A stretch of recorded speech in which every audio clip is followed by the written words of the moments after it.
تقرب الی اللہ کے دو مراحل بیان کیے اس حدیث میں. فرمایا ما تقرب الی عبدی بشیء احب الی مما افترضته علیہ. میرا بندہ جب میرا قرب حاصل کرنے کی کوشش کرتا، تقرب جو ہے باب تفاعل ہے، محنت سے کوئی کام کرنا، کوئی چیز حاصل کرنا محنت کے ساتھ، تقرب تعلم علم حاصل کرنا محنت کے ساتھ، مسلسل پہم جد و جہد کے ساتھ. من تقرب الی عبدی ما تقرب الی عبدی بشیء احب الی مما افترضته علیہ. میرا بندہ جب میرا قرب حاصل کرتا ہے تو جن چیزوں سے حاصل کرتا ہے ان میں مجھے محبوب ترین وہ ہیں کہ جو میں نے اس پر فرض کر دی. اس کے برعکس وما یزال عبدی یتقرب الی بالنوافل، اور نہیں ہوتا یہ کہ میرا بندہ میرا قرب حاصل کر رہا ہو نوافل کے ذریعے سے، یہاں تک کہ ایک مقام آ جاتا حتی احبہ، کہ میں اس سے محبت کرنے لگتا ہوں. فکنت سمعہ الذی یسمع بہ، پھر میں اس کے کان بن جاتا ہوں جن سے وہ سنتا ہے. اب دیکھیے یہاں میں نے کہا تھا ہوشیار کے رہبر دب تیغست قدم رہا، ہوشیار ہو جائیے. اب ایسا پل صراط کا مقام آ گیا ہے کہ ذرا ادھر سے ادھر ہوئے تو معاملہ خراب ہو جائے. اللہ بندے کا کان بن جاتا ہے. وہ بصرہ الذی یبصر بہ، میں اس کے وہ آنکھیں بن جاتا ہوں جس سے وہ دیکھتا ہے. اللہ اکبر، کیا مطلب ہے اس کا؟ کون سمجھے گا؟ وَيَدَهُ الَّتِي يَبْطِشُ بِهَا، اور میں اس کا ہاتھ بن جاتا ہوں جس سے وہ پکڑتا ہے. وَرِجْلَهُ الَّتِي يَمْشِي بِهَا، اور اس کے پاؤں بن جاتا ہوں جس سے وہ چلتا ہے. اللہ اکبر، اللہ بندے کے پاؤں بن جاتا ہے. یہ کون سا مقام ہے؟ اب ان دونوں میں بلند تر کون سا مقام ہے؟ دیکھیے یہاں بھی وہی بات آئے گی. میں نے عرض کیا ہے کئی دفعہ، جہاد کے 3 مراحل ہیں: نفس کے خلاف جہاد، باطل نظریات کے خلاف جہاد، اور نظام باطل کے خلاف جہاد. سب سے اونچا کون سا ہے؟ نظام باطل کے خلاف جہاد. اہم ترین کون سا ہے؟ نفس کے خلاف جہاد. ای الجہاد افضل، افضل ترین جہاد وہ ہے نچلا والا، پہلی منزل کا. اس لیے کہ پہلی منزل ہوگی تو دوسری بنے گی، دوسری ہوگی تو تیسری بنے گی. اسی طرح یہاں پر بھی وہی. اب اس کو فوری کنٹراسٹ کہیے، تضاد نہیں، لیکن یہ کہ فوری طور پر ایک کنٹراسٹ تھا سامنے آتا. سب سے محبوب تو ہے فرائض کے ذریعے سے تقرب حاصل کرنا، محبوب وہ ہے. سب سے بلند یہ ہے. اب اس میں پہلی بات تو سمجھنے کی یہ ہے کہ اللہ سے تقرب کے معنی کیا ہے؟ کیا اللہ کہیں دور ہے؟ وہ سیڑھی چڑھ کے جانا پڑے گا اس کے پاس؟ یہ تو نہیں ہے. وہ تو میں نے آیت آپ کو سنا دی، سورہ قاف، وَلَقَدْ خَلَقْنَا الْإِنسَانَ وَنَعْلَمُ مَا تُوَسْوِسُ بِهِ نَفْسُهُ وَنَحْنُ أَقْرَبُ إِلَيْهِ مِنْ حَبْلِ الْوَرِيدِ.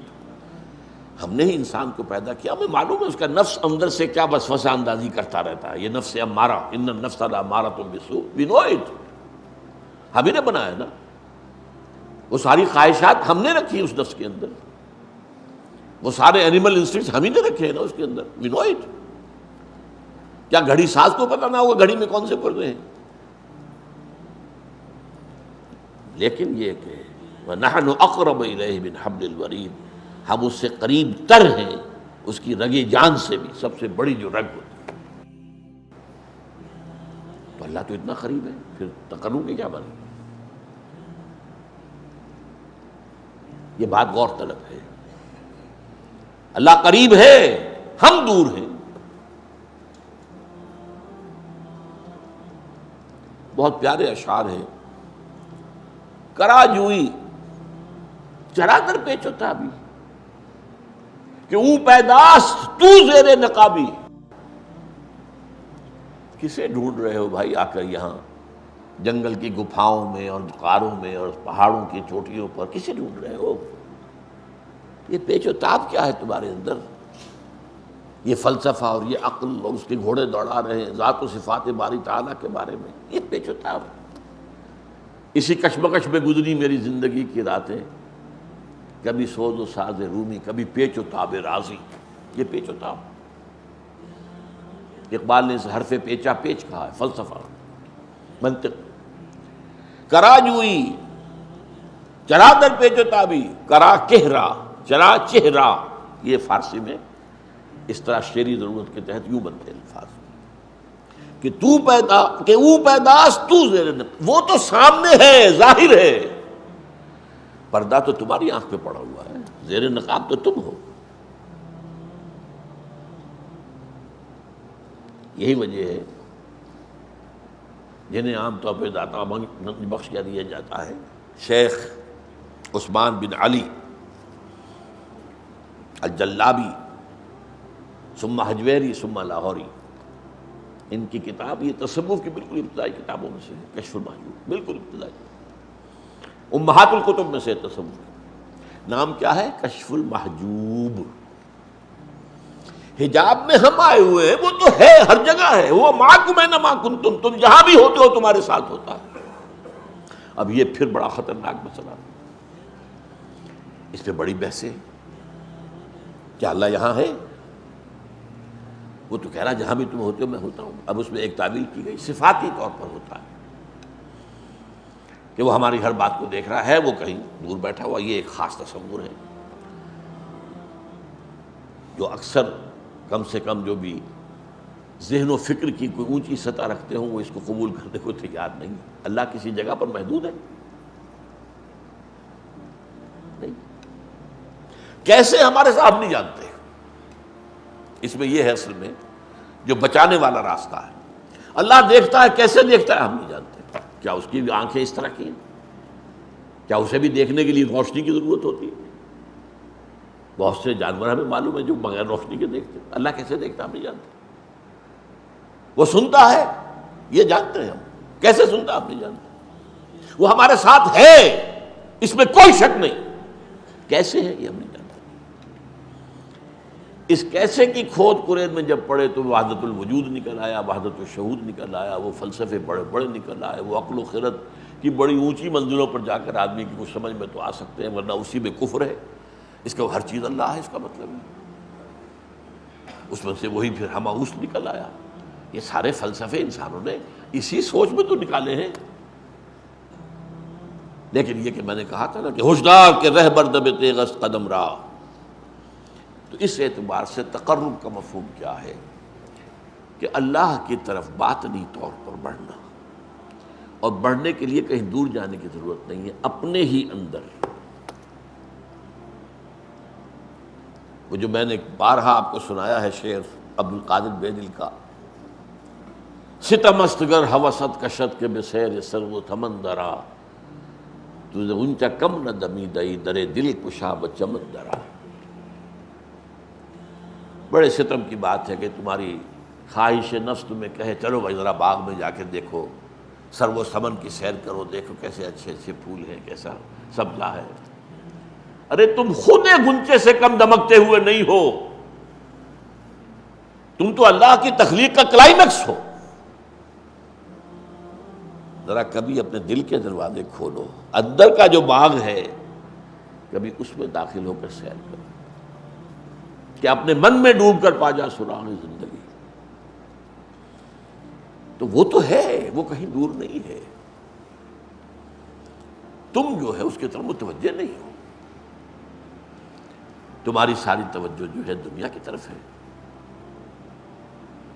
تمہاری ساری بھاگ دوڑ دنیا کے لیے، تمہاری ساری سوچ بچار دنیا کے لیے، تم اس کی طرف متوجہ نہیں ہوتے۔ ہم تو مائل بکرم ہیں، کوئی سائل ہی نہیں، راہ دکھلائیں کسے رہنم منزل ہی نہیں۔ یہ جو حدیث میں آتا ہے کہ رات کے آخری حصے میں اللہ سمائے دنیا تک اتر آتا ہے، کیسے اتر آتا ہے یہ ہم نہیں جانتے،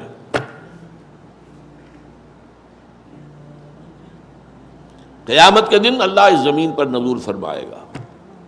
وجاء ربک والملک صفا صفا، میدان قیامت اسی زمین پر ہوگا. قصہ زمین برسر زمین طے ہوں گے.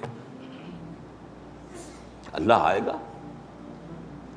وَيَحْمِلُ عَرْشَ رَبِّكَ يَوْمَئِذٍ ثَمَانِيَةٌ، 8 فرشتے اللہ کے عرش کو تھامے ہوئے ہوں گے اور وہ نزول فرمائے گا. پھر وہ عدالت خدا بندی لگے گی، حساب کتاب ہوگا. کیسے ہم نہیں جانتے. اس اعتبار سے تم اصل میں اپنے باطن میں جھانکو. باطن میں کیا ہے؟ اب وہ بات جڑ جائے گی، وہ جو شروع کی بات تھی. دل کی گہرائیوں میں روح ہے، اور روح اس کا تعلق اللہ کی ذات کے ساتھ ہے.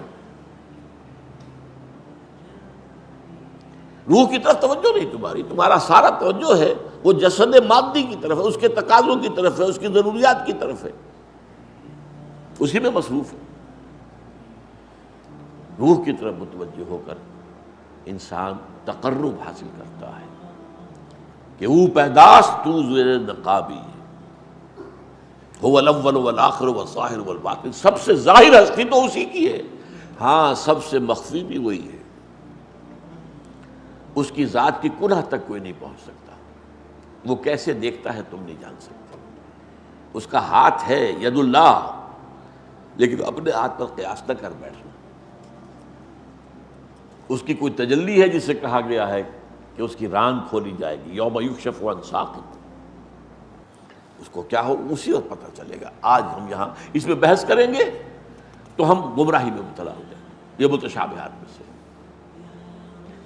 تو یہ ایک حد تک تو میری بات اس موضوع پر، اب کیونکہ وقت ختم ہو گیا، میں سبق کر رہا ہوں کہ قرب سے معاملہ قرب مکانی نہیں ہے، یہ قرب معنوی ہے. وہ آیت میں نے شروع میں پڑھی تھی، دوبارہ چونکہ دہرا رہا ہوں تو اس کا ایک سجدہ جو کر لیجئے گا بعد میں. کَلَّا لَا تُطِعْهُ وَاسْجُدْ وَاقْتَرِبْ. اے نبی یہ ابو جہل وغیرہ کی باتیں آپ نہ مانیے، توجہ نہ دیجیے، دفع کیجیے ان کو. آپ تو سجدہ کیجیے اور قریب ہو جائیے. اور حدیث میں آتا ہے اقرب ما یکون العبد الی اللہ فی السجود، قریب ترین جو ہوتا ہے بندہ اللہ سے وہ سجدے میں ہوتا ہے، اگر واقعتاً معنن سجدہ کر رہا ہو. ایک سجدہ وہ ہے کہ جسم تو جھک گیا ہے اور نفس امارہ کھڑا ہے جو کہ تو شیطان لعین کی طرح میں سجدہ نہیں کروں گا، تم جاؤ کرو. یہ تمہارے اعضاء و جوارح کا سجدہ ہے، دل کا سجدہ نہیں. لیکن جب پوری ہستی کے ساتھ اللہ کے سامنے سجدہ کرو گے تو یہ قریب ترین ہوگا اللہ کے ساتھ معاملہ. فصلی اللہ تعالی علی خیر خلقہ محمد.